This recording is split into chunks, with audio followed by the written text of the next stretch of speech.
Welcome to the third episode of our Crypto Weekend Show, which we did not come up with the good name yet, but we'll do one day. And today we have even bigger team here online in Zoom, our dear partner and co-host of this show, Iryna Lorens from Wild Money. Hi, guys. And also we have a special guest today, Nicole Carvalho from BeinCrypto, which is the second largest crypto media worldwide. Hi, Nicole. Hi. That would be fun, I'm sure. So, girls, let's talk about weekly crypto news. And as usually, Ira will guide us on charts and what is going on from the view of smart crypto investor and trader. And Nicole, she also is quite many years in crypto, and she's trader, she's investor. She will share with us a lot of insightful information and maybe also some alpha or some learnings from previous mistakes, so you guys do not need to repeat these mistakes. What to start with? Of course, let's start today with the Bitcoin, because this week finally it happened and Bitcoin hit 50K price. A lot of people are happy. All the Twitter, all the influencers are talking about it. Seems that it is some special milestone that is very very sensitive for everyone. So, Ira, can you please elaborate why it is that important? First of all, 50K, let's say it's like psychological level. And a lot of people bought Bitcoin somewhere next to this level. So for some of them, they're only on the point of zero with no losses. First of all, congratulations, guys. You waited enough. And now you are on the beginning of your journey after 2 or 3 years being in crypto. But also, we hit, as you mentioned already, we hit a huge resistance. I will show you later on the chart, but let's come to the news first. And speaking about news, I saw in some crypto media that is very popular, BeinCrypto. I found out some market news about Polygon. It is very, very recent article published, I think, few hours ago, that Polygon Matic will break 800-day resistance. So it seems that 3 years, literally 3 years, Polygon was facing some resistance level. And right now it's going to be broken. While Ira is trying to find out the chart, maybe Nicole can tell us as an insider from BeinCrypto why your team thinks about breaking this level and what does it mean? By the way, do you hold some Matic in your portfolio? I am a long-term holder of Matic, and I'm actually down in my portfolio at the moment. So yeah, I'm very happy to see this news. And I think Matic can show a lot of positivity coming into this bull market. And yeah, very excited to see this breakout. I'm really bullish on Polygon. I think it's a fantastic project, and I've seen them building a lot. I've seen them at events, crypto events this last year. So I think that there's a lot of potential for them moving into this bull cycle. And if you can see here in the article, the author also refers to some crypto trader from Twitter, Crypto Faibic, who believes that Matic will increase more than 600%. So I found this Faibic in the Twitter. And yeah, we can see that he is sharing also some chart from Crypto Cove, another huge influencer in YouTube and Twitter, and he's showing us these graphs. I think Ira will understand what does it mean, because I barely can. Ira, does it look good? Does it look similar to the charts that you have in your laptop? Let me know. By the way, Nicole, you said you're a long-term holder of Matic. Is it because you love Polygon as an ecosystem, or because you believe that this is one of the top altcoins that should be in the portfolio of every crypto investor? I think it depends on what you're exposed to. You know, like I have this philosophy when it comes to investing, and especially long-term holding investing. When you understand a project, like that's when you should be holding it. You know, like if it makes sense to you, if you think this project is something that's going to last for the next 5 years, or it's some revolutionary technology that's going to bring to the markets, that's when, you know, you can assess it and say, like, this is going to be a good project for me to invest in. So for me, when I entered into this, we were sitting in a situation where Ethereum was really high on their gas fees, and there were all these crypto games coming out, and up comes Polygon. And I looked at it and I thought, okay, you know what? If we're looking at like another option for being able to play these crypto games, which have a lot of transactions, Polygon is the better way to go. So that's how I entered, and why I entered is because at the time I was looking very much on a gaming perspective. And I think there might be a few other better ones at the moment. But I definitely think that Polygon is a very strong project. And I think that they are just at the beginning of the true innovation that they can actually bring. To be honest, I'm the least experienced trader here among three of us, and I do not have any Matic in my portfolio. Okay, very, very few. Such a tiny amount that it is like not even needed to mention, which does not mean that I do not think Polygon will be thriving this year and this bull cycle, but because I believe there are more interesting opportunities for people with very, very small bags that can bring more multipliers potentially. If someone was looking at and they didn't have any crypto holdings, I would not be looking at Polygon as your first option buy. You know, you want to be looking at making sure that you have a very strong foundation, right? Like if we look at a table, the table has legs, and these legs are holding up this base, and then anything above that base is your degen portfolio. It's the smaller coins that might do that 600% like we're talking about now with Matic. But in order to hold up that table, which is essentially your wealth in crypto, you need to have good support. So that support is sitting with some stuff like Bitcoin, Ethereum, even some stable coins. I know that there's a little bit of controversy there, but you need, when I look at having stable coins in my portfolio, it's because if I'm wanting to invest something, or I see a project that I like and I want to put my money into that project, I need to have that available capital in order to go in and buy it at a good price. Or like now we've just only coming into the bull run, and there's a lot of coins, there's a lot of projects that I'm personally down on myself. So when I have access to that capital and it's freely available, and I can see Matic at a good price, for instance, I've already got the holdings, I have the stable coins in my wallet already. I see Matic drop down because of some news that has come out or some controversy, or just the charts are not doing so well, and I can catch it up at a good price, and I can dollar cost average, meaning bringing down my average cost per token. That's going to help me get into the profit quicker than had I not have that stable coin available. We will definitely talk more in detail about your investment strategy and about your learning curve later in this video. So guys, don't switch the channel and continue watching. We will share some insights and learnings you have to know about. But now I really, really want to talk about Nicole's portfolio and investment experience. So first of all, tell us how many years you're actually investing, trading, and doing something in crypto. So I started in 2015. And at that time, I was just doing swing trades with Bitcoin.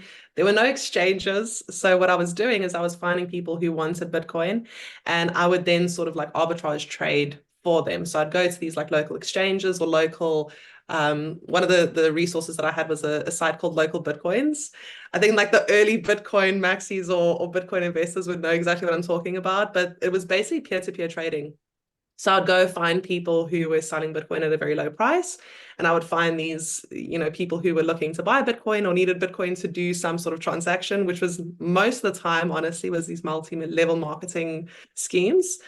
And I would help them then acquire the Bitcoin, which is very, very difficult. So that was my start. And at the time, I had this like wallet where I was doing all these tradings with, and all the fees that I had, sort of like the cream. I would take a little bit of the cream, a little bit of the profit, you know, and off these transactions, and I would send them through to a wallet.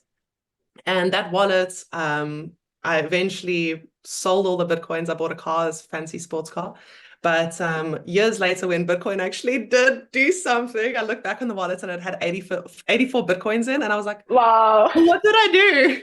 And when I saw that wallet and I saw the potential and how much, like, you know, when you zoom out and you see what, you know, the chart looked like and how it grew and how much adoption actually came from Bitcoin and all these exchanges that were then popping up, I carried this on for years as like a sideline thing, you know. So as soon as I would have the Bitcoin, I would sort of sell it back to my fiat currency, thinking that I'd won. And looking at that 84 Bitcoin and then doing the transfer over to see how much it was worth at the peak, the very first like big bull peak that we had, I was like, I'm such an idiot. And then that's when I was like, I need to go and learn a little bit more about why people are actually buying Bitcoin. And then come to 2019 is when I started trading properly. My first trades were on Ethereum. And I remember watching this talk with Vitalik where he was talking about smart contracts and how governments could use smart contracts to pay salaries. And something hit and it like sparked. And then since then I've been avid with anything crypto, with anything that can like move us into this decentralized society or decentralized finance, and how we can just look at money differently, you know, and not take away the power, because I think if you say that, then someone might come after me, I don't know. But just put more power back into people's hands. And that's sort of been, even now, my investment strategy is looking for those projects that build onto that idea of what we can actually accomplish with personal finance. That is so cool. And I have a message to our viewers, to those people who will be watching this video. This is very wide audience, including founders, professional investors, retail investors, and also newbies to crypto. And I know that every person who is not long time in crypto, they have in their mind this thought that if I was in crypto in 2015, if I bought Bitcoin when it cost $10 or even $100, I would be a billionaire. So I just came too late. Game is over. That's it. All those guys are billionaires and they drive Lambers, and I will just watch what is going on. That is not true. You see, Nicole's true story is that she's in crypto since 2015, but same as 99% of people who were there at that time. She also did a number of mistakes, and she could not forecast everything that is going on. So the game is not over. If you are now watching this video and getting curious about crypto, then you are not too late, because it is here for a long run, and you are already earlier than many other people. So don't get jealous and don't get disappointed that you didn't learn about it 10 years ago. Just start learning curve now, and we will help you with sharing this learning curve from people who have more experience than you. Maybe you're super professional Bitcoin chiller. Really? Well, yeah, Bitcoin Foundation, welcome to sponsor us for the next videos. If you watch this video, we can put your logo and the link. Yep. Cool. No, honestly, I also know a lot of stories like Nicole's, like people when they bought Bitcoin, doesn't matter the enterprise, but when they see like a 2x or 3x, nobody can save this feeling that the Bitcoin would be never unstoppable for long-term period. So it's form of feeling, I think. Guys, please thumbs up if you are the same. Yep. And coming back to what you've learned actually through the mistakes, Nicole, from the last bull cycle, and then I will be very curious to hear also Ira's experience. So can you share your hardest, most, bloody learnings and the mistakes that you did and that you don't want to repeat on this bull cycle, so that me as a newbie in trading and other people who will be watching this, they learn from your mistakes and not on our own mistakes. So yeah, I can share with you the bloodiest situation I've been through. Please. Which was a liquidation. Okay. And I had taken Arv was one of the first DeFi projects or products that I used. And I took my Bitcoin and Ethereum and I put it up as collateral, and I took a loan out on this. And then there was this project called Wonderland. I'm not sure if you're familiar with it, but they were offering like these really big APRs and fantastic. And like all the hype was on Avalanche, and Daniel Sesto was this guy who was like, I don't know if I can say all this, right? But if I can't, cut me out. But he came out and he was very active and very active about this project and talking about how we can all, benefit from it. And it really went well for quite a long time, but I decided, okay, let me take out a loan, put it into this project, and then, it's going to be fantastic.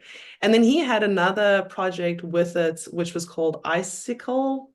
I can't remember now. Popsicle Finance, that's what it was called, Popsicle Finance, which he allowed you to take this position and then take out another loan. So it was a loan on top of a loan in this project. And I thought, okay, it's going to take me a couple of months, but I'm going to be able to make this money back, and I'm going to be able to put so much money into Ethereum. And that was my goal. And I did it, and I was liquidated for $10,000. So, and it was like this snowball effect. And all that I'm grateful for is the fact that I wasn't liquidated out of the Bitcoin and Ethereum that was sitting in OV. But I still had to pay that loan back. I still had to pay that $10,000 loan back.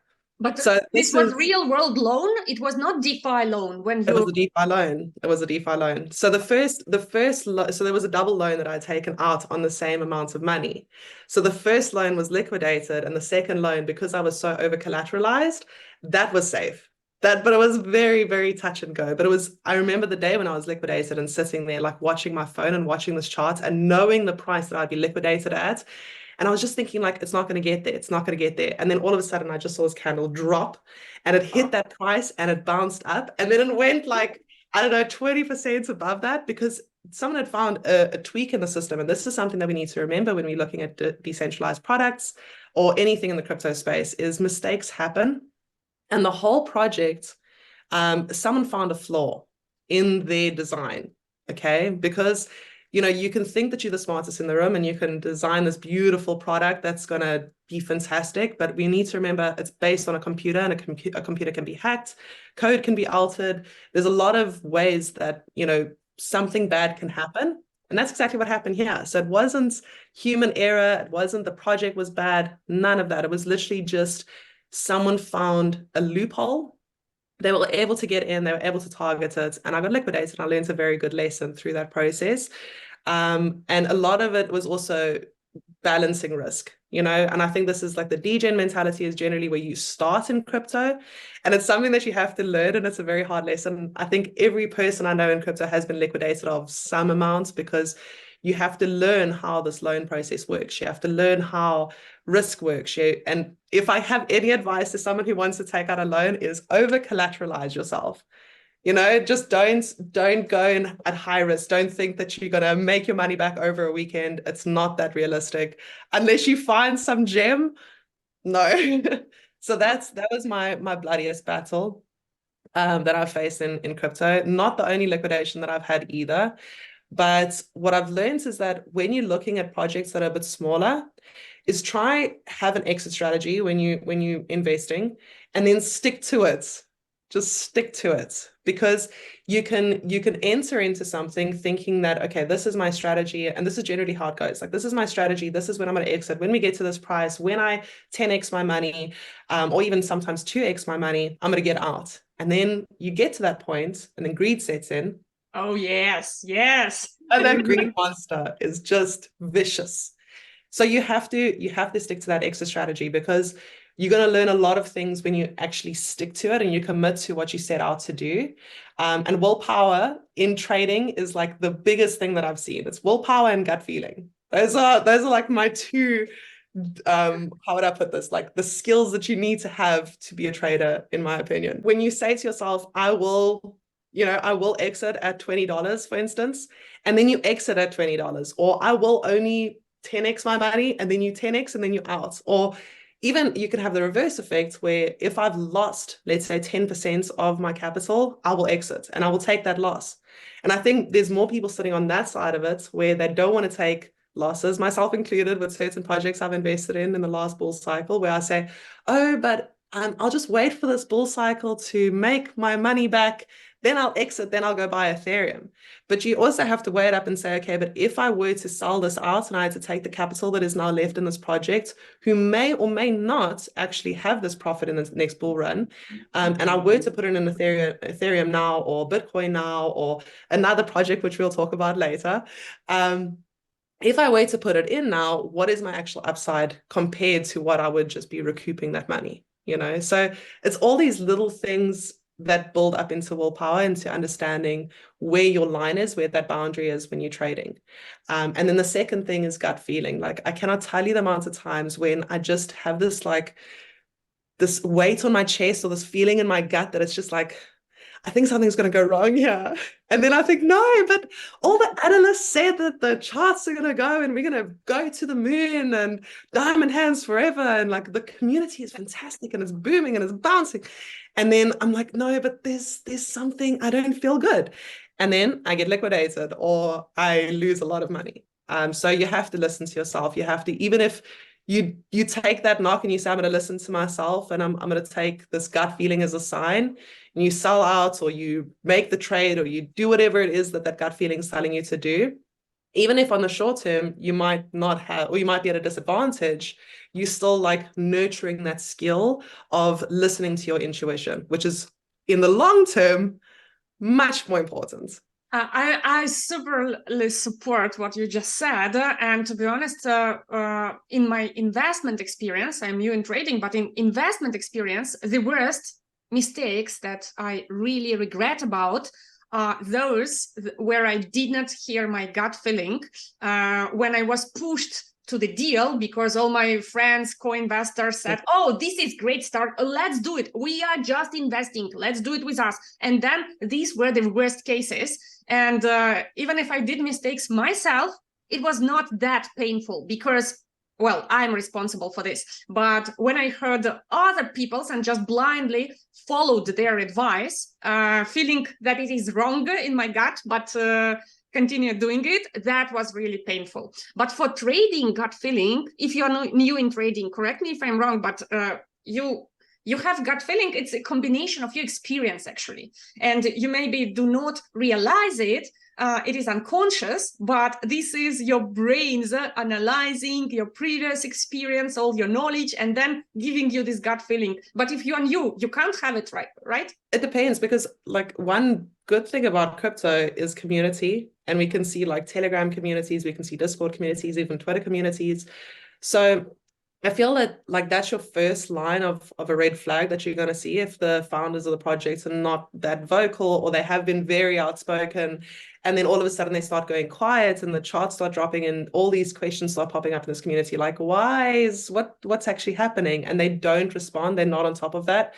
Like you can get a gut feeling from that, which is nothing to do with crypto experience, right? It's just your understanding of people. And if you've dealt with people and you know that this is some shady action that's happening and you get that gut feeling, then I would say like trust that gut feeling. And at least if you're not going to completely, get rid of your bags, at least try and reduce your risk if you get that gut feeling. Don't like completely sell out and, don't hashtag not financial advice, but just reduce that risk is some steps that you can take to actually nurturing that intuition and that gut feeling that is going to help you in your future trades.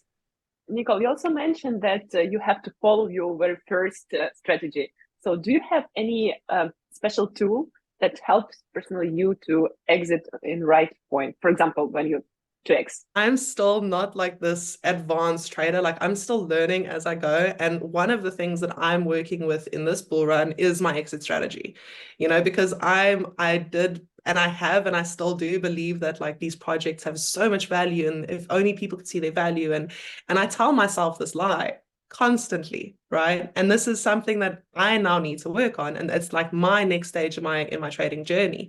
So I don't have many tools. If anyone has any tools that can help me, please let me know. I have started learning how to, again, like reduce that risk, listen to that gut feeling. Like these are steps that I'm taking, which is why I'm talking about them. But I think the only successful exit strategy I've ever had was with Cardano.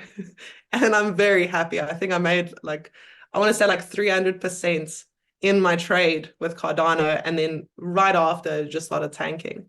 Well, not tanking, it's Cardano, right? But like, you understand what I'm saying? We then started moving to this bearish tone with the charts. Wow. Applauds, congrats. That is really cool. 300% on ADA, that is something. But speaking about exit tools, first of all, was it 300% on spot or leverage? No, I don't do any leverage trading. I'm scared of leverage trading. Is it another learning curve of yours or not? Because no, it's like, and I started right away. You're still using leverage. Come on. I haven't touched leverage. I have not.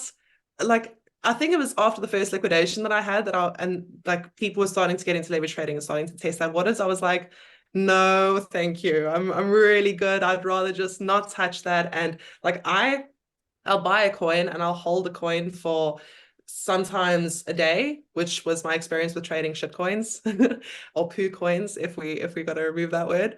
But that I would hold for like a day, maybe an hour. Those are like very short-term swing trades that I was doing. But most of the time I'm buying and I'm holding, and I will hold them for months, if not years. Cardano, I can actually bring it up and give you the exact figures because I have everything tracked in my portfolio. Cool. What is the app that you're using for that? CoinGecko. I've been there for years, and I have my trade, and it was actually 656%. Wasn't 300. So I don't even actually have an average net cost. That's how low I bought Cardano at first. But my first trade, price per coin was 16 cents. And then after that, I dollar cost averaged for, I would say, about a year. So my first trade was on January 7th of 2021. My last trade, which was my profit-taking trade, was in December of 2021. And that's when I achieved the 656%. Wow. That's my 6x on spot throughout the year. It's great example. I have a lot of those good ones, but there's like if we go to the negative ones, there's when you have profit on the one side, you might lose on the other side, But speaking about the leverage trading, why are you afraid of it? I kind of understand why, because you can be liquidated, right? Exactly what you were talking about. But at the same time, if you do this, well, please, maybe Ira, who is a profi here, will correct me if I say something stupid, but you can do this isolated account where you can lose only the amount that you invested and nothing else, in certain coin. And then you can also do this strategy. I don't know how to call it properly, but for example, you enter the position on certain price, but not with the full amount that you wanted to buy. And just to secure, and then you have liquidation price here and your target here. And you do, for example, 5, 6, 6 leverage, so that your position of $20, for example, becomes $100 worth. And instead of when you do 20% gross profit, then it is 100% profit. But if the price goes opposite direction, you can always put an order, if you're doing it on SEX, to buy also on a smaller price, so that your liquidation price is also going down. And then you still, with small amount of money, you have a lot of presence in the position, and you are not fully secured, but a little bit more secured from liquidation. Ira, does it work on your experience like this?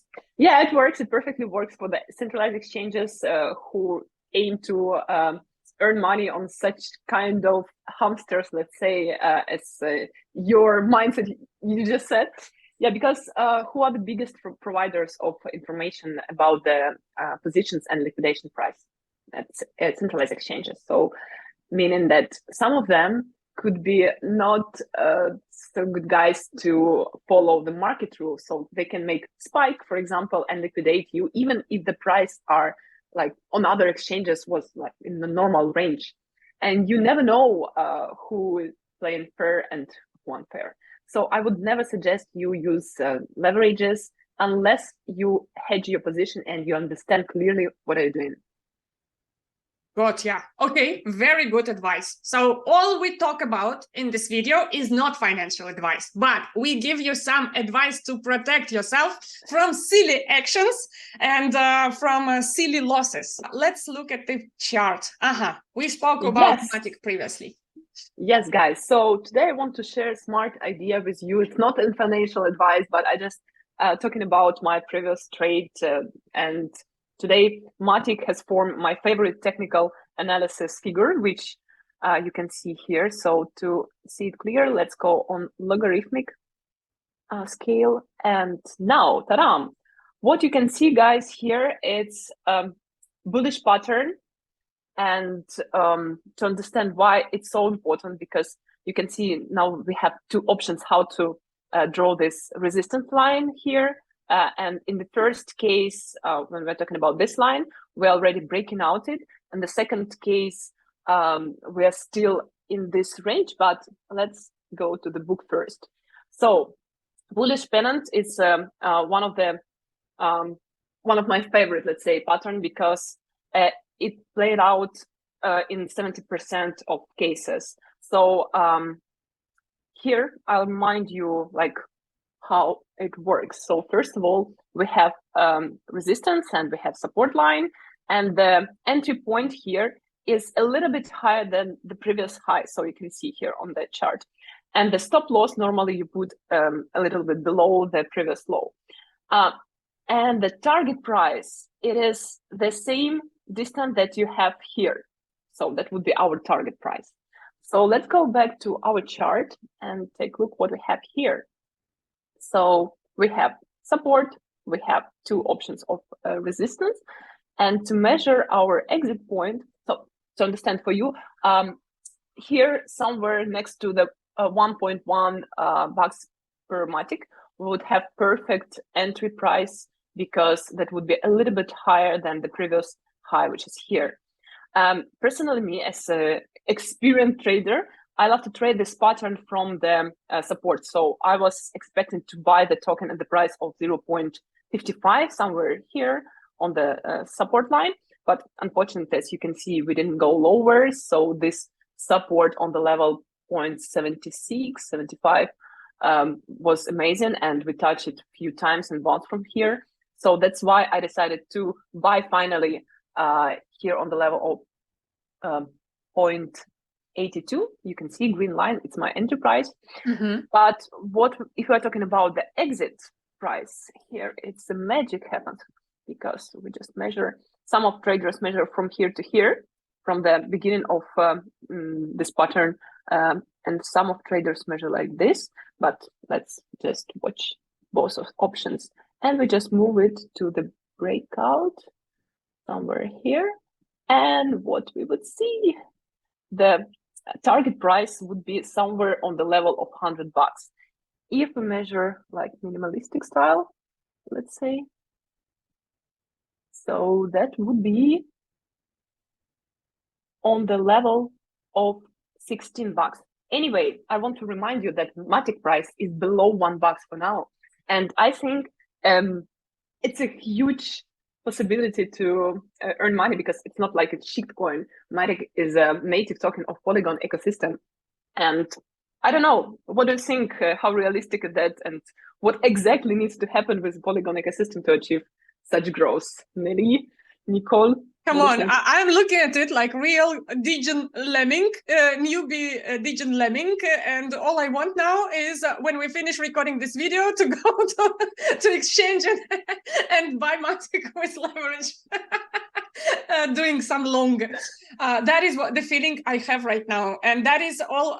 If I understand correctly, the feeling that you should get rid of, right? Normally, you cannot be liquidated if you buy Matic on the spot. You just buy, hold, and it doesn't matter. I mean, even if the price is a little bit down, you're like safe in a safe position. You cannot be liquidated, right?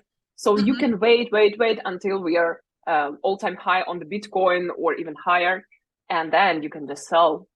Or you can wait until the exit price somewhere here in the range between 15 and 100 bucks. By the way, these arrows that you drew up, targeting the exit price, in what time frame will it happen? 1 week, 1 month, 1 year? Actually, nobody knows, because in the technical analysis, you can just say the target price or the range, time range. You cannot combine both. But to switch, if we switch it to monthly time frame, then it would be like a normal chart, and even more clear, you can see this pattern. And you also can see a similar pattern in the previous bull run. So, and it played out really perfectly. So I think we will see the same situation. And as for me, Matic have more potential than Ethereum network even. Okay, not more, but maybe the same potential. So this is a similar situation we had with Ethereum when the price was below like $5 or $4, and then we just saw rapid growth. So similar situation could be here. Come on, that is definitely more potential than Ethereum if we speak about how to multiply your investments, right? Because with Ethereum price, even those people who claim that Ethereum will reach 10K, 20K, it is still not even 10x. It is 2x, 3x, 5x maximum, right? Nicole, did you understand this chart? Do you understand tech analysis at all? Yeah, so I understand it when someone else is working on the chart, because last bull run, you know, you watch these influencers and they're also doing trading analysis, and I learned so much. So now I'm actually like looking at my Matic holdings, which I'm currently down on because I think I bought at the peak. my average net cost is 264. So I'm looking at this going, okay, you make some valid points there. Maybe I might actually look at reducing some of my holdings in Ethereum and moving them over to Polygon now. So thank you so much. My DGen brain is like firing at maximum speed now. Yeah, definitely Polygon. But do you believe that this triangle, sorry, Iryna, I forgot how you call it, this It's a triangle for you. Yeah, okay. bullish pattern. Bullish pattern. So does it always work properly? You said 70% probability, right? Yeah. So it's already better than you said on the last video. You said 50-50, either up or down. Yeah, right now it's better. It's getting better. That's why I said in the beginning, it's like smart investment idea. Oh my God, you made our day. when usually when we speak about alpha, it is some unknown, underrated coin that nobody is talking about. And here we have Matic, which, to be honest, I was not that bullish on Polygon for this cycle because there are so many layer 2s. There is such a high competition that, I thought that Polygon is the narrative of the last bull cycle. And currently, it would be hard for them to have any kind of dominance compared to all these new layer 2s and also non-Ethereum ecosystems that are thriving like crazy since the end of last year. But yeah, let's say I'm not so bullish on layer 2 because for to be attractive, you need a lot of ecosystem products, and we even didn't have any time to build those products on layer 2 solutions because it's like new narrative, which you mentioned already from this year actually, and maybe they would be more successful in the next bull run. But for now, you need time and builders who would be involved in the ecosystem. And I bet that Matic is more prepared, Polygon ecosystem is more prepared for that than like Arbitrum or other projects. And what do you think of this? I heard from one very big crypto influencer, one thesis, that actually crypto market does not respect that much the real traction behind the projects, but they respect more the promises of the new narratives. And that is why we very often see that, I will not drop examples of particular companies, but there are a lot of cases on the market when you have project building 5 years already, launched token, for example, on the last bull cycle, already huge traction, huge TVL, a lot of smart contracts, a lot of wallets, users, real world traction as well, and collab with corporates, whatever, and they are valued less than a new promising shiny thing that comes to the market, shows you some promises, does not have even working properly product, but they have 10x valuation compared to the older projects. So that is why this influencer, he was telling that don't get stuck on old narratives, look at new narratives, because crypto community is more about promises than about real traction. What do you ladies think about it? I think that a lot of what you said is true. However, I think that anyone who was around the last bull cycle is a little bit more educated. You know, if you were a degen in the last bull cycle and you going, like I was a degen in the last bull cycle, going in now, I can much better distinguish like what is a project that is going to only last for one cycle, which is those shiny new things, versus something that has that distinguishable value that we talk about, right? So for me in my investing, I would look at like, if I'm looking to make a quick buck, maybe those shiny new things, those trendy sort of companies or projects, but knowing that that's a very high risk situation because I think that, you know, like something I've seen recently, and also moving towards actually the end of the bull cycle, the last bull cycle that we were doing, is there was all these agencies popping up who were hype agencies. And they would just come out and they would hype up a coin. They had all the strategies to make it trend on Twitter, to make it, you know, get into the circles, these alpha trading communities. And anyone at the end of that bull cycle was sort of anywhere that they could be grasping at some money. Any influencer who was being offered some money, they were just trying to get as much as what they could. And I think they burnt a lot of their community in the process. But we learned a lot through that process. So people who are coming in now, you know, the new investors who are coming in, new people who are coming into the crypto industry, yes, like they might still be jumping on that. But I think there's a vast majority of people who are looking for these gems that we're going to be able to pick up on a good price and actually complete that trade towards the end of the cycle.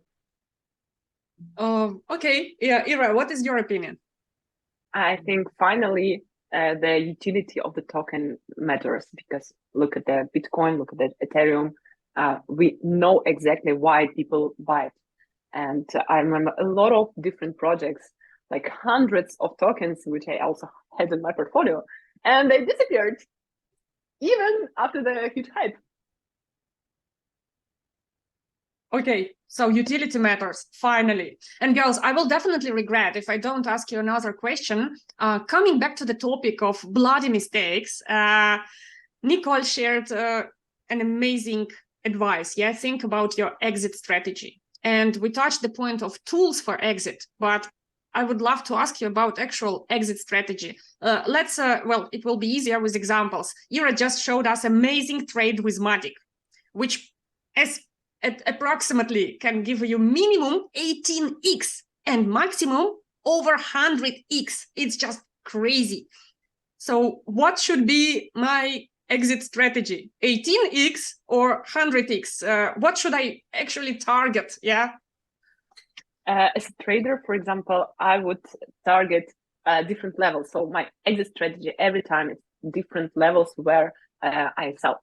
For example, I would put on 10x, I would put half of my investments to sell. And then others, I will just put stages up to 100. So I would never regret, because some of my Matic would be every time on my wallet to sell if the price is higher. Okay, so it's again fight with your own greediness, right? Because Exactly. of course you want to sell 100% of position with 100x. Okay. And I had several situations when exactly after I sold my tokens, and the price was like, boom, wow. And you think next time I would do another, I will go another way, but anyway, doesn't matter. It's like a game. You cannot win. You just can earn. That's it. When I just started my trading experiments, I was even thinking maybe I have some magic talent, because once I open a long position, it goes down. Once I open a short position, it goes up.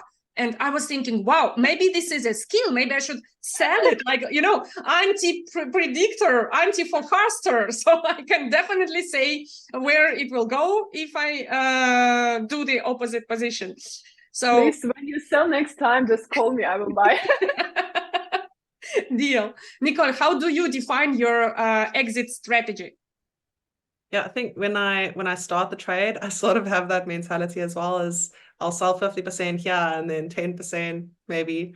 And then when it gets into that, like I feel like I would be the perfect trader to sell an automated DeFi selling tool, exit strategy tool too, because if I can set that in when I'm in like the rational thinking to say, okay, I'm going to sell at this point, then yes, I will complete that trade. But the minute that I'm in it, and then I'm you know, starting to do the calculators of, but if it just goes up $1 more, how much money would I make? When I play around with those calculators, it's very easy to fall back into that greed and into that degen mentality where I can get a lamp if I just hold on for 10 more days. So yeah, I think moving into this bull cycle, I'm looking at a lot of strategies and ways that I can help myself become a better trader in helping myself get to that exit strategy and sticking to that exit strategy and having the willpower to go through and complete that trade. But what would you advise for a newbie? So with Matic, we already had Iryna's chart, yeah, with clear indicators of where it could go potentially and potential exit targets. But with any other altcoin, for example, if I open the CEX or DEX right now, I will not be able to draw these indicators and charts by myself, as majority of people who are in crypto, right? For example, let's say a real example, I bought Solana some weeks ago on leverage again. But for a very tiny amount. And right now it is already 100% profitable because in reality it grew maybe 15%, but since it was big leverage, it shows me 100% profit. Should I sell it now? Should I target some higher position? So how would you recommend to newbie, or you will recommend you to visit psychologist? Yeah, I would if it was me and I was sitting in this position, especially because it's a leverage trade, I would take profit. But like understanding as well that we're moving into this bull cycle and things are looking positive. There's also like I've been caught in a lot of fake outs, which like I don't know if you know what that is, but it's basically like these sort of like green candle traps that happen. And then so you go up and then you just go down a little bit. So what, like, this is my luck, you know, when you say that you take out a long position, the token starts going down, is every single time that I think, okay, well, let me hold on a little bit more because I'm now in a profit situation and I'm doing this quick trade in that position, then I would say, okay, let me hold on a little bit more. And then we go down and then we go up like the moon. So for me, I would say to take profits. I don't know if that might be the best advice, but in this situation, like even if you're just reducing risk, that's sort of my strategy going into this bull cycle. So I would recommend it to everyone so that as long, like if you've come my way, then at least like you're protected because I said reduce your risk. Reduce your risks. Very good example. Ira, you think the same?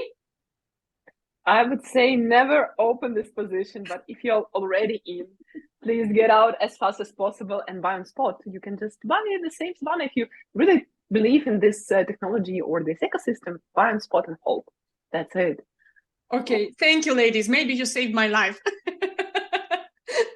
Okay, by the way, speaking about market news, in addition to the beautiful news about Bitcoin hitting 50K, we also heard that finally Grayscale received permission to sell a bunch of Bitcoins, I think 1.5 billion or a little bit more. And there is a very confusing sentiment in crypto Twitter. Some people believe that it will not make any influence on Bitcoin price because the inflow is much higher than these few billions. But others say that we should expect a temporary downtrend on Bitcoin. So what do you think? First of all, before the halving, each time we saw a huge dump of the Bitcoin price before we are flying to the moon. So potentially, we can see the same scenario right now, but I wouldn't believe they sell now exactly before the halving if they receive already this money. So if I would be on their position, I would just spend some money on promoting the Bitcoin, putting into the marketing, different newspapers, TV shows and stuff like that, to pump the price higher and then to sell those Bitcoins. And my question to Nicole, do you already see the same hype on the retail investors and retail traffic on your media on the same level like it was on the bull cycle, previous bull cycle? Do you mean like the audience now on the website? Yeah. So we've actually seen a bit of an increase. We're seeing a lot of sentiment that's building with people being interested. We're getting a lot more, we're getting a lot of leads actually. So I don't know if I'm allowed to say that. But yes, we're seeing a lot of traffic increase, and I don't think it's quite there yet for what it was on the last bull cycle, but we are definitely climbing. You're allowed to say this. That's why I want to show you this chart, which is not crypto price, but another interesting chart. It is a traffic of the biggest media and YouTube channels about crypto. You can see here like crypto, banter, big boy crypto, so and the traffic of these channels. And as you can see, in comparison with the Bitcoin price, normally the traffic increase and grows fast on the moment after the Bitcoin price already made some excess. So here we just saw like 20K on the Bitcoin price, and only in this moment the marketing starts and people go crazy about the Bitcoin, which pump the price even higher. So talking about now, we don't see even small increase of the traffic on the most famous media, which meaning for me that retail trader is not still on the market. And what we see now, it's like big players who just buying Bitcoin, collecting all the crypto. And after that, they will just switch on this marketing and put money into YouTube channels, shill everywhere, buy PR and blah, blah, blah. And only after that, we would see real bull market. So what do you think about this, ladies? That is actually such an interesting chart. I agree. And this is so surprising, actually, because I was absolutely sure, even looking at InnMind, which is not a crypto media, right, which is a platform for Web3 startups and crypto VC investors, looking at our Google Analytics, I see very sustainable increase in organic traffic, both from Google, Bing, and a few other search engines since December last year. In January, in February, we see only last month 30 or 40% increase without any effort from our side. Moreover, in January, we were so stuck and stretched with everyday tasks, we had very little marketing activities. So I was sure that the boom is there, and people are Googling and watching news about crypto and so on. That is so surprising, Ira. Thank you for showing this. Nicole, what do you think of this? Yeah, very, very interesting charts. I'm interested to see now how this correlates with our data as well, because we've also seen quite a good growth. And last year was a very, very good year for BeinCrypto.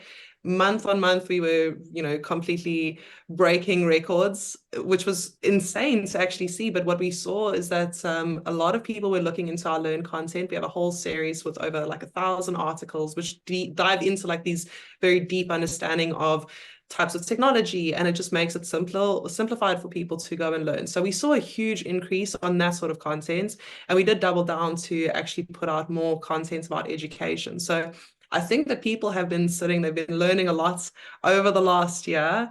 But then on the news side, we are also, again, we're starting to break new records now, but it's the steady organic growth. I mean, we're talking with BeinCrypto, we're getting about 5 million organic hits a month. So we're seeing this sort of chart, going up with our viewership. And even on our socials, we're starting to see a lot more engagements. We're starting to see a lot more people who are talking about us, sharing our articles. So it's interesting to see the YouTube. I would love to see like the crypto Twitter chart, right? To see like how many tweets have been done over the last year, and how many of that was just like good morning tweets, those GM. But I love that chart. I'm very interested to see how that changes this year. Main question, do you see the same level of retail, let's say, indicator and interest that it was in like middle of 2021? Because the Bitcoin price is on the same level, but what showed this chart is that retail traffic is not there. So not the same numbers of use, for example. Yeah, I need to go and double check our data, to be honest with you. But like I think that like I don't want to say the wrong thing here and then get in trouble.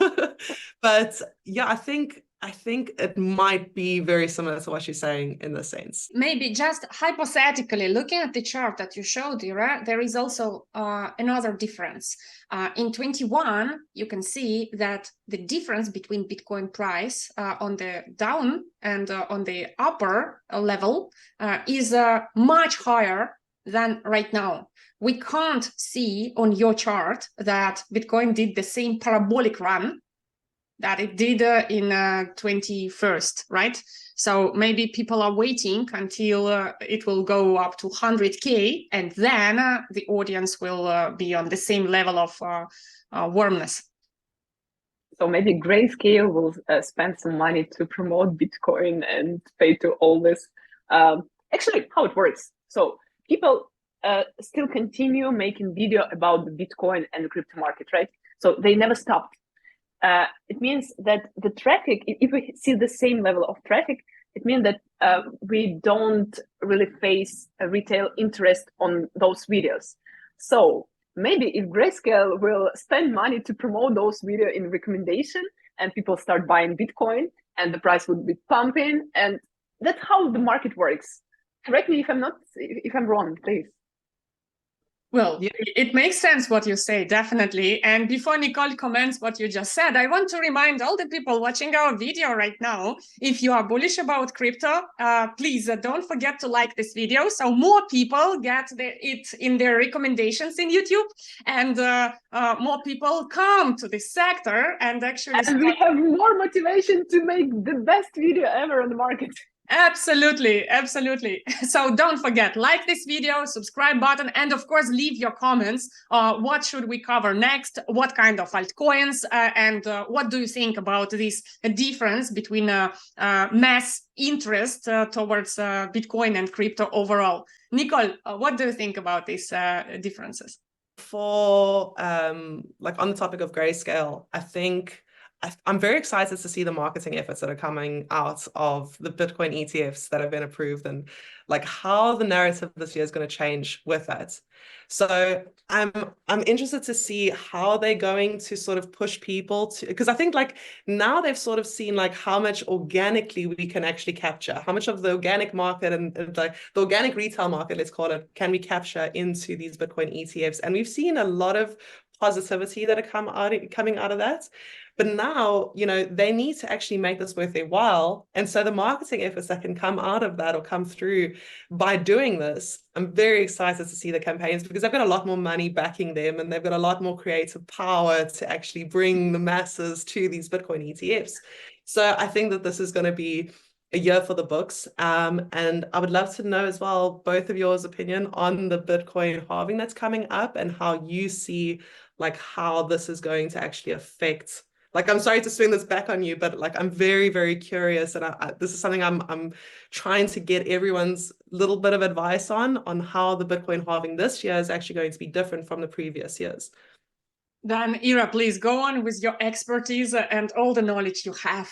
I think we already discussed this in the previous week, right? Yep. No, a week ago on the first episode. A week ago. Yes. Yeah, you are right. So guys, we will put somewhere here direct link to this video if you're interested.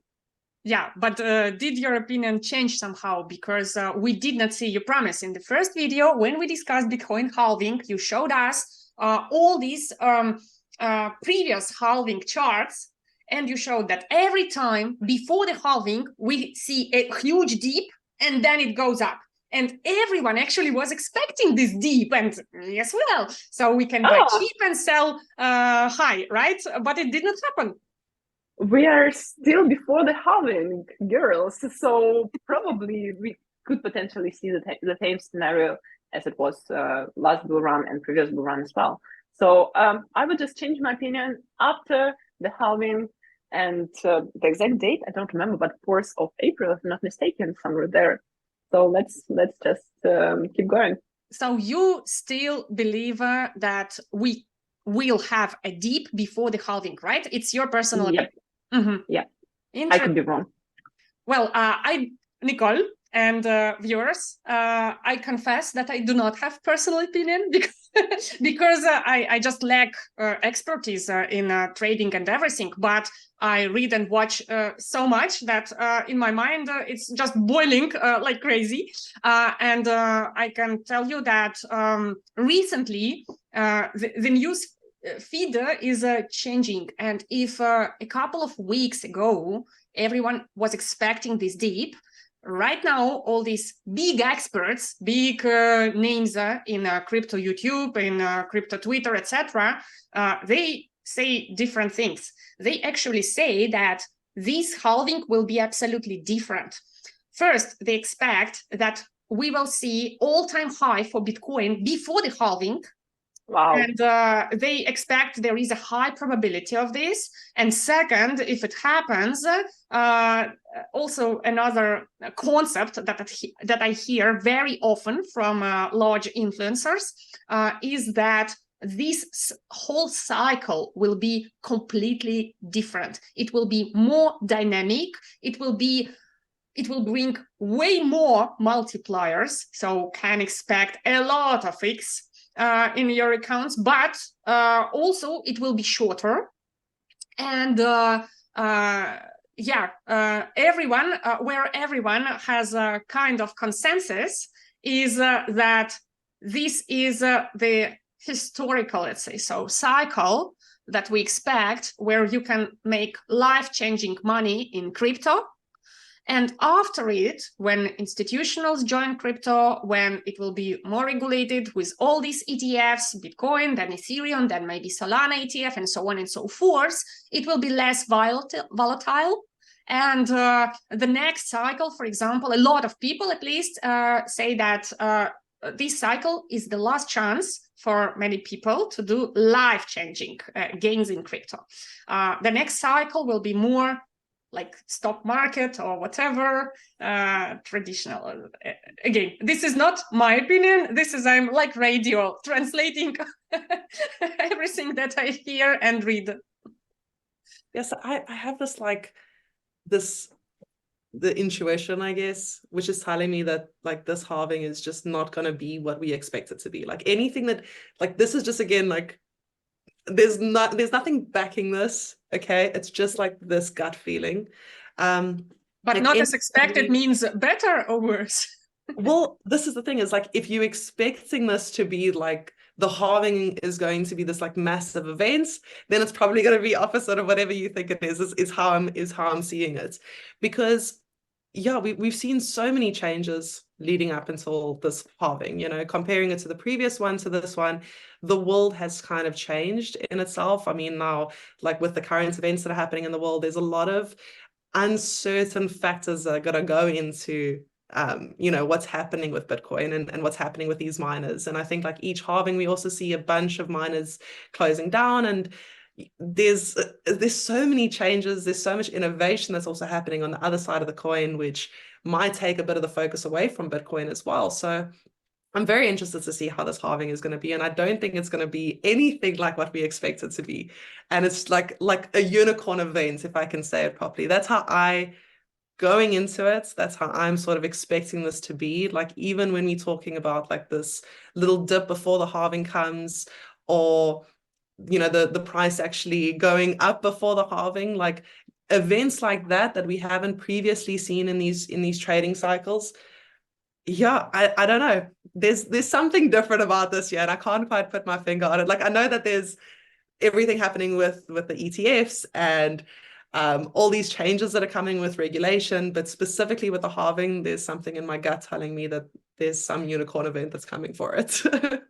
This chart indicates previous halvings, and also you can see my specific curve showing potential growth and also support and resistance lines. And also here, by the way, I put how long the duration of previous bull runs. So you can see like 25 bars, meaning like 25 months, also 28, and probably this would be the same, like 28 or maybe less. And that's, by the way, Nelli, the answer on your previous question about the exit strategy. So it could be also like potential exit strategy. So I just set up the alarm that on 1st of March 2025, I would exit all my positions, because normally the bull cycle round about this timing. So it also could work. Okay, but guys, keep a note, put alarm 1st of March 2025. And what price do we expect as a target? So I expect somewhere like 130, 150, 180, who knows what would be the final destination of the hype. But on your chart it is 180. Yeah, somewhere here at this point. Wow. 180 probably. Okay. Okay, But thank you. again, it's not a financial advice. True. Yeah, but talking about deep, so we still have time to touch again the support line, which is like 32,000, 34,000, and as you can see, that happens in the last week before the halving. So we still have this timing to dump. That's why I'm not quite sure that we would see another scenario. But talking about previous scenarios, we never saw a high before the halving. So here you can see the previous high, then the Bitcoin price even not close to this high before the halving. The same situation is here, and like deep dive to 4,000 before the halving, exactly 1 week before the halving.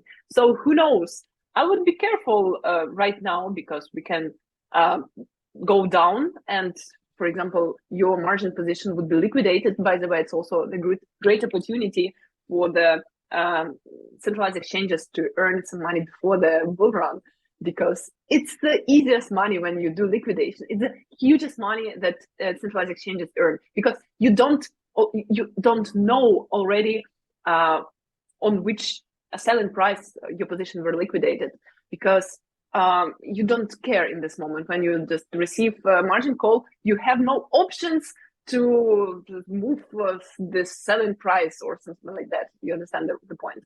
So normally centralized exchanges earn this bunch of money. That's why I think this could be potential scenario, and I'm still on my position. But if you think would be higher, the price would be higher than the previous high, then let me calculate. It can be like plus 35-36% before the halving. Wow, that would be amazing, I would say. And does it mean that altcoins also will follow Bitcoin, or the dominance is not that tough yet? Yeah, talking about the dominance, let's check this chart as well. I think altcoin will have small delay after the Bitcoin. So normally it takes like a few months, because Bitcoin needs time to grow. And after that, when people are already like 2-3x, they exit and switch to another tokens or altcoins. So you said a few months, not few days, right? The delay could be few months. Yeah, okay. It's not like all the altcoins are in the same position and the Bitcoin is pumping. No. It's like moving in the same dynamic, but with different percentage. Yeah, nothing new on this chart. So we are breaking out of another pattern. So I'm still I think that we will go down from this point, meaning that altcoins will increase in the price and the Bitcoin will dump. My predictions. So this is the proof of your belief that we still expect some downtrend in Bitcoin. Yeah, let's say that. Okay, let's see if I'm scared about haters on April, so maybe it's my last time on this show. No way. Coming back, I think that right now we can use the last few minutes to talk about Web3 media, actually. And since we have a media person in our team today, very curious to understand, what do you, Nicole, think about Web3 media? But first, let me clarify a few things. So, you know that there are talks about decentralized media and social media for years already. And everyone was expecting that. You remember this beautiful story. Imagine if you were using Facebook, and it's not Facebook who is using your personal data to sell it to advertisers and earn billions and billions of dollars, and you get really nothing. You get only censorship and shitty treatment from support team. Yeah, Facebook team, if you are watching this video, your support sucks. But coming back to Web3 media, I saw so many talks about it and so many attempts to build a really decentralized Web3 media and social media. I was also backing and using Torum that launched on the last bull run. This year we have Lens Protocol, quite a hype project, and We also got a Lens handle for InnMind. We are trying. By the way, I will put the link to the description, so subscribe on us to us on Lens if you're using it. But I still could not figure out how to use it properly. The only thing which I love, by the way, in Lens is that you take your followers from one application to another. So on Lens, there are different applications like Web3 YouTube, Web3 Twitter, and something like that. And you build followers base in parallel in all applications. So if some person follows you, for example, in a YouTube application, then in Twitter-like application, they also will be your followers. That is quite cool. You don't need to split audience. But my problem remains, we do not see the critical mass of users. We do not see the real engagement. We do not see it working in a true environment, real life environment. And I don't know any person for whom crypto or decentralized media substituted actually the centralized social media channels. So, by the way, Ira, Nicole, do you use yourself on daily or weekly basis any kind of decentralized media? Nope. No, none at all. We do use a few with BeinCrypto, but I can say this, and in one of the VC sessions that we did, I did also bring this up, and this is because it was a big touch point for us. We can't schedule content on these sites, okay?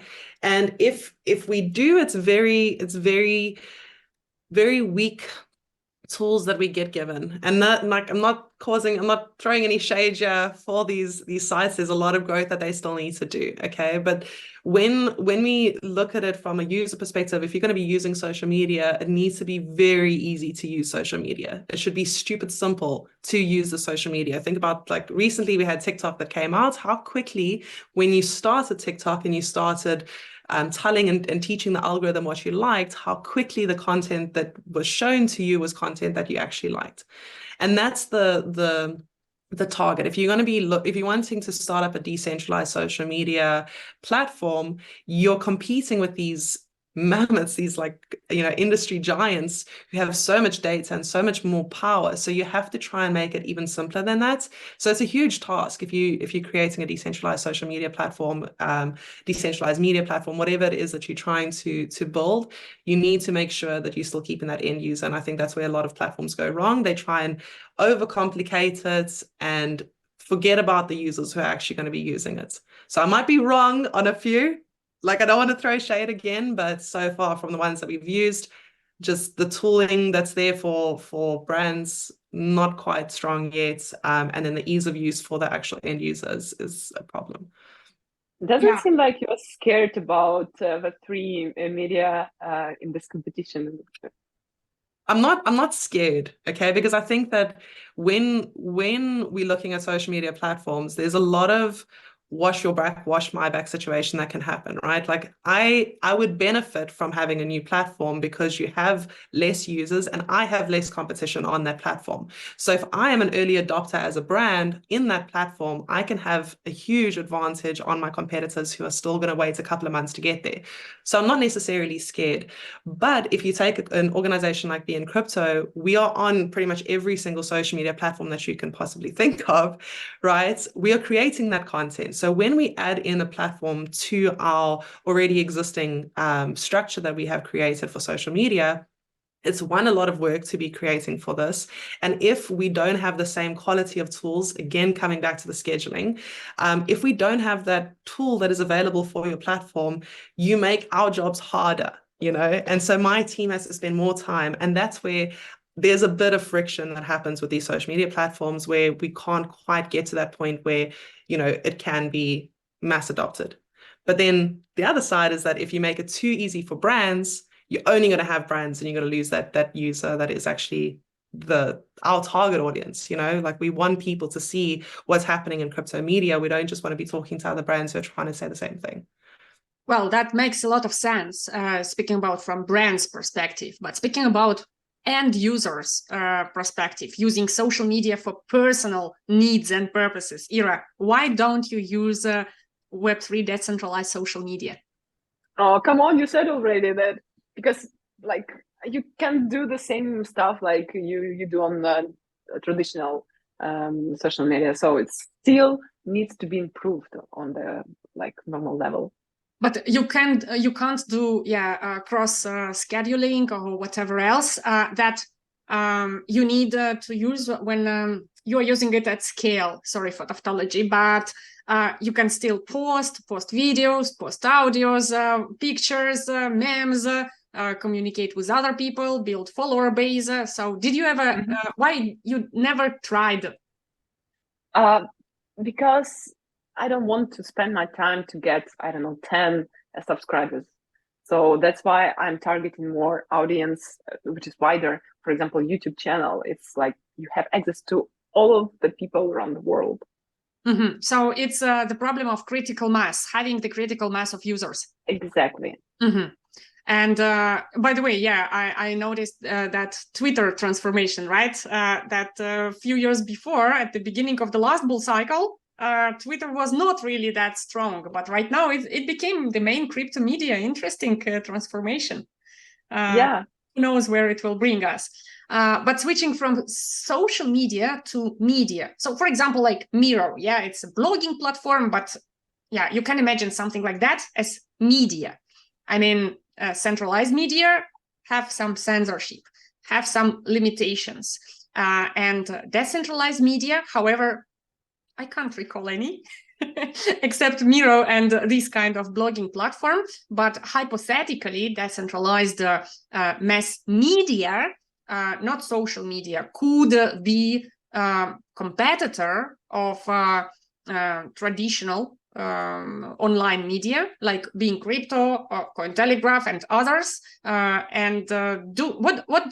do you envision, Nicole? Will we have one day the new media channels that are governed by decentralized community, that do not have any censorship, that have kind of free speech, proof of facts, for example, token or something like that, and who will finally have the critical mass of readers, followers, and traffic?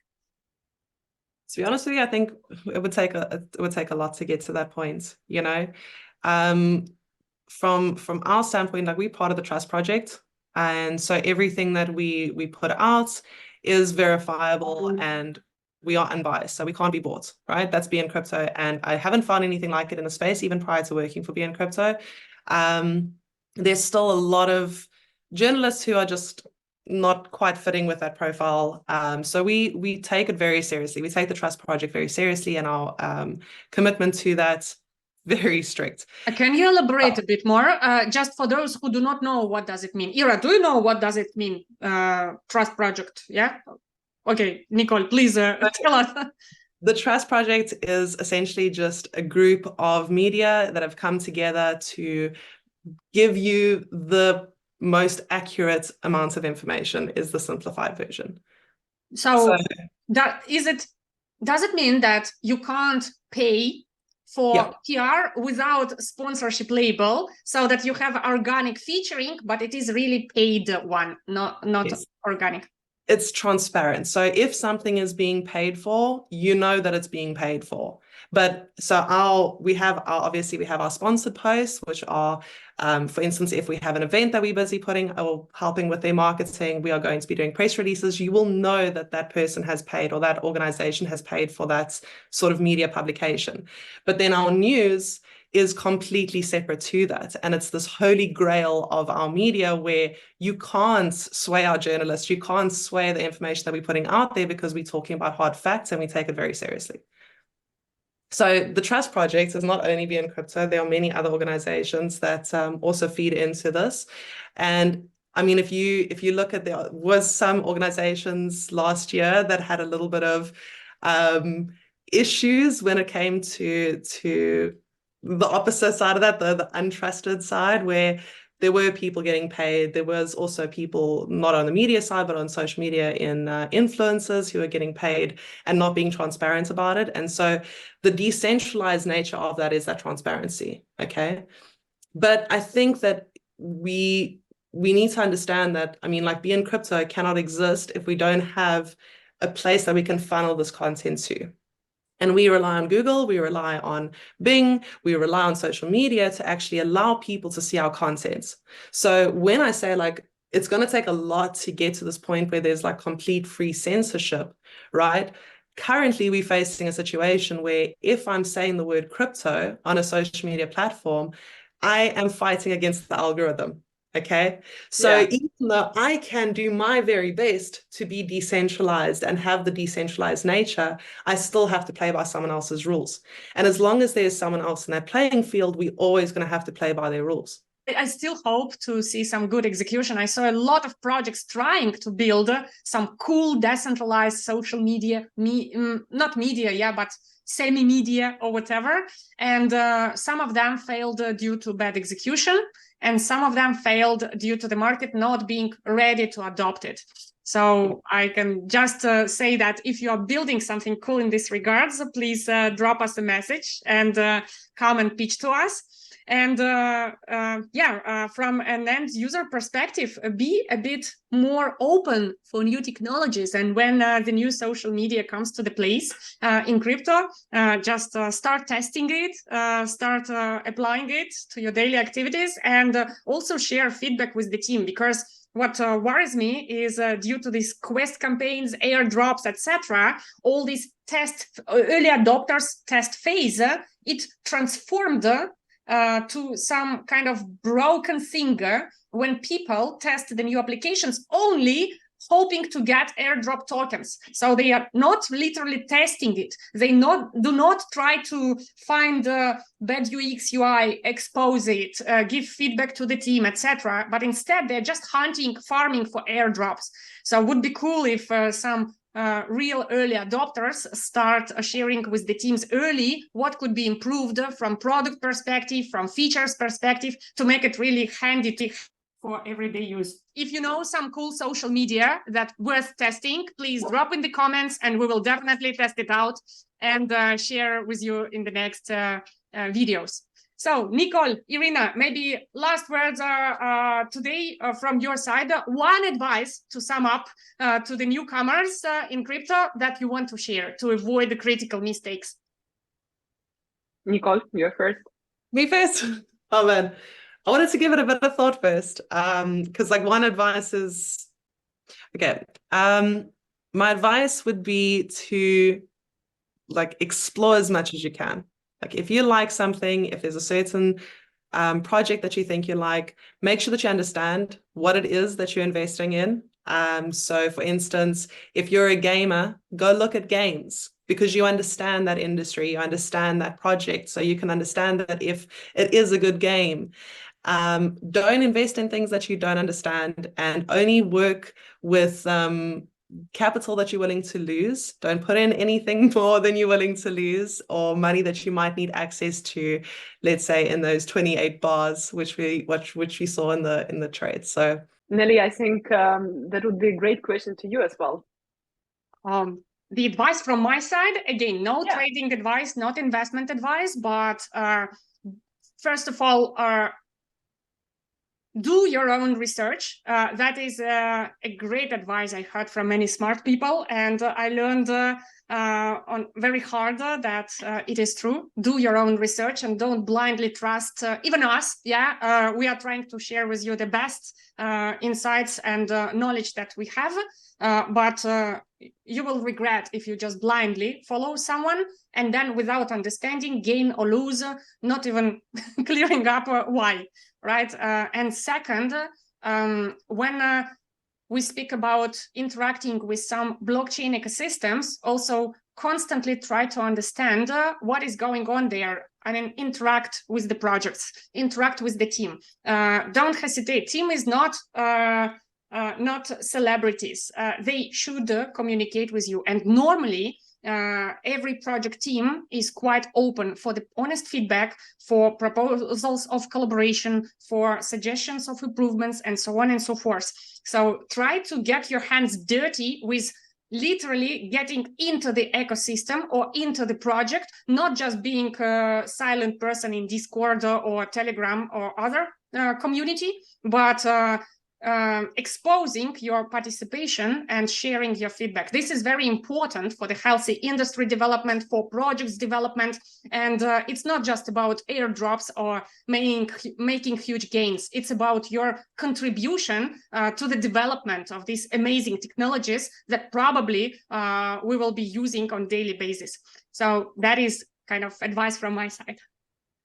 As the owner of Web3 projects, I completely agree. Please follow. That's really, I'm grateful that you mentioned this. Don't be a part of the project. Please take it. Be active. Let's say be active. Offer something if you can see what you can improve in the product or in project itself. And advice from me, super simple. Hopefully it's not mirroring. And you can see, so subscribe to our channel because the most fresh news are here each week. Hopefully we do it for you guys. And yeah, you can support us in comments.